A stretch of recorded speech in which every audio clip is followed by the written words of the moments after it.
Hello दोस्तों, स्वागत है आप सभी का टेक जिमैक चैनल के एक नई वीडियो में। यह वीडियो थोड़ी लंबी जरूर हो सकती है, लेकिन आपके लिए बहुत ही महत्वपूर्ण होने वाली है। तो इस वीडियो में आप अंत तक जरूर बने रहना। तो चलिए वीडियो को शुरू करते हैं। सबसे पहले प्रिंटर। प्रिंटर एक ऐसा आउटपुट डिवाइस है जो सॉफ्ट कॉपी को हार्ड कॉपी के रूप में परिवर्तित करता है। यानी कि प्रिंटर एक ऐसा डिवाइस है जो कंप्यूटर से प्राप्त जानकारी को कागज पर छापता है। Types of printer. प्रिंटर के प्रकार।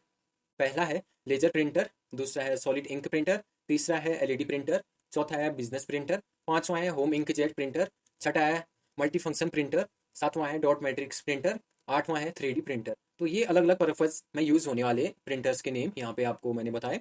इसके बाद आता है यूपीएस। यूपीएस का पूरा नाम होता है अनइंटरप्टिबल पावर सप्लाई। यूपीएस मूल रूप से बैटरी के साथ एक इन्वर्टर है जिसका उपयोग इलेक्ट्रॉनिक उपकरण जैसे पीसी सर्वर, ऑडियो, वीडियो आदि के लिए बैकअप और सर्ज प्रोटेक्शन प्रदान करने के लिए किया जाता है। यानी कि यूपीएस को आप इन्वर्टर की तरह यूज कर सकते हैं। ये 40 से 45 मिनट तक का बैकअप आराम से दे देता है, और बाकी तो ये डिपेंड करता है आप कितना ब्रांडेड लेते हैं। इसके बाद आता है टाइप्स ऑफ यूपीएस। यूपीएस कितने प्रकार के होते हैं? यूपीएस होते हैं 5 प्रकार के। पहला होता है स्टैंड बाय यूपीएस, दूसरा होता है लाइन इंटरेक्टिव यूपीएस, तीसरा होता है स्टैंड बाय फेरो यूपीएस, और चौथा होता है डबल कन्वर्जन ऑनलाइन यूपीएस, पांचवा होता है डेल्टा कन्वर्जन ऑनलाइन यूपीएस। तो ये आपको मैंने बताया टाइप्स ऑफ यूपीएस। इसके बाद बढ़ते हैं कंप्यूटर मेमोरी की तरफ। कंप्यूटर मेमोरी एक डिवाइस होती है जिसका इस्तेमाल डेटा और सूचना को स्टोर करने के लिए किया जाता है। Types of computer memory. Computer memory 4 प्रकार की होती है। सबसे पहला होता है प्राइमरी मेमोरी, दूसरा होता है सेकेंडरी मेमोरी, तीसरा होता है कैशे मेमोरी, और चौथा होता है रजिस्टर।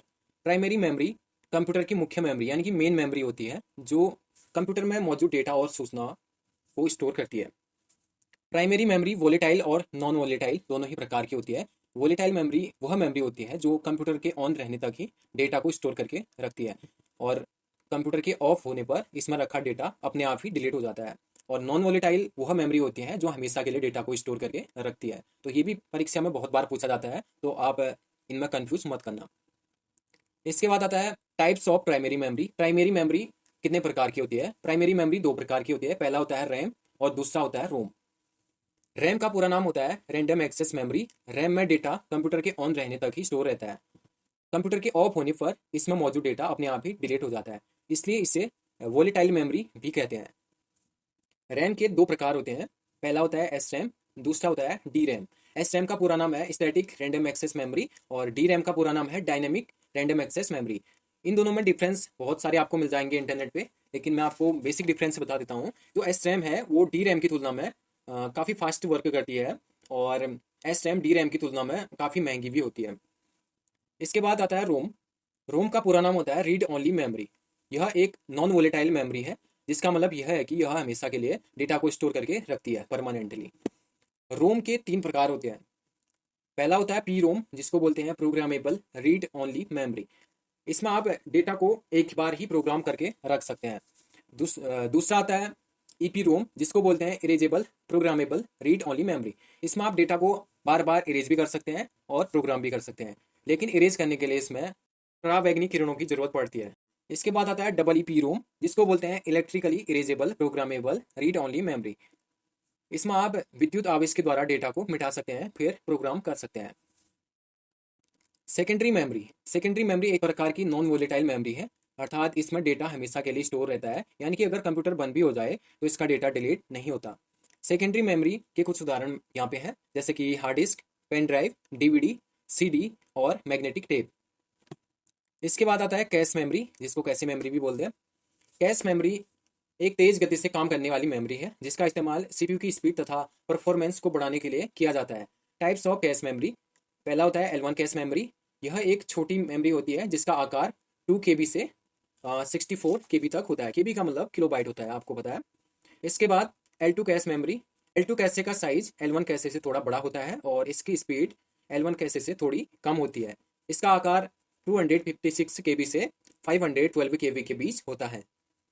L3 कैशे, यह साइज में L1 और L2 कैशे से थोड़ी बड़ी होती है, और इसकी स्पीड L1 कैशे और L2 कैशे मेमोरी से थोड़ी कम होती है।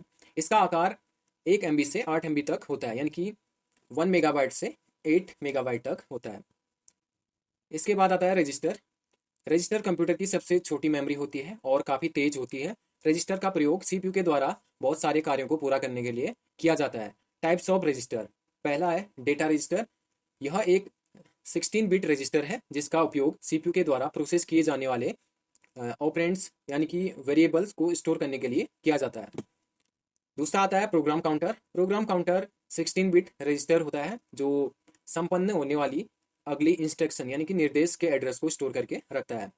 तीसरा आता है इंस्ट्रक्टर रजिस्टर। यह भी एक 16 बिट रजिस्टर है जो उन निर्देशों को स्टोर करके रखता है जो मेन मेमोरी से प्राप्त होते हैं। इसके बाद आता है एक्यूमुलेटर। यह रजिस्टर 16 बिट का होता है जिसका इस्तेमाल कंप्यूटर के द्वारा उत्पन्न आउटपुट को स्टोर करने के लिए किया जाता है। इसके बाद आता है एड्रेस रजिस्टर। यह एक 12 बिट रजिस्टर है जिसका इस्तेमाल मेमोरी लोकेशन के एड्रेस को स्टोर करने के लिए किया जाता है। इसके बाद आता है आईओ यानी कि इन और आउट रजिस्टर। यह रजिस्टर किसी इन और आउट डिवाइस के एड्रेस को स्टोर करके रखता है। इसके बाद आता है पेरिफेरल इक्विपमेंट्स यानी कि इनको हिंदी में बोलते हैं परिधीय उपकरण। परिधीय उपकरण एक आंतरिक या बाहरी उपकरण है जो सीधे कंप्यूटर या अन्य डिजिटल डिवाइस से जुड़ता है लेकिन कंप्यूटर के प्राथमिक कार्य जैसे कंप्यूटिंग में योगदान नहीं देता है। यह अंतिम उपयोगकर्ताओं को कंप्यूटर की कार्यक्षमता तक पहुंचने और उसका उपयोग करने में मदद करता है। Types of peripheral equipments. Peripheral equipments दो प्रकार के होते हैं। पहला होता है इनपुट डिवाइस, दूसरा होता है आउटपुट डिवाइस। इनपुट डिवाइस वे डिवाइस होती हैं जिनके द्वारा हम अपने डेटा या निर्देशों को कंप्यूटर तक आसानी से पहुंचा सकते हैं। Types of input device. Input device भी दो प्रकार के होते हैं, प्राथमिक या मुख्य इनपुट डिवाइस और द्वितीयक इनपुट डिवाइस।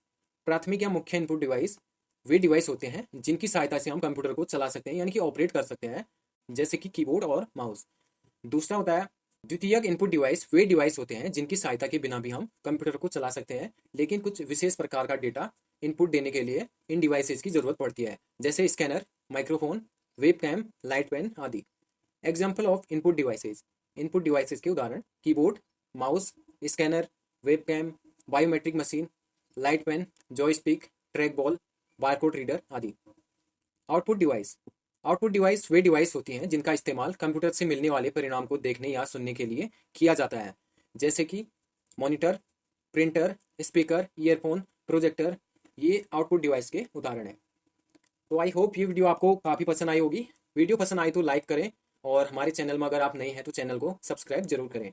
मिलते हैं आपको एक नई वीडियो में एक नई शुरुआत के साथ। तब तक के लिए जय हिंद, जय भारत।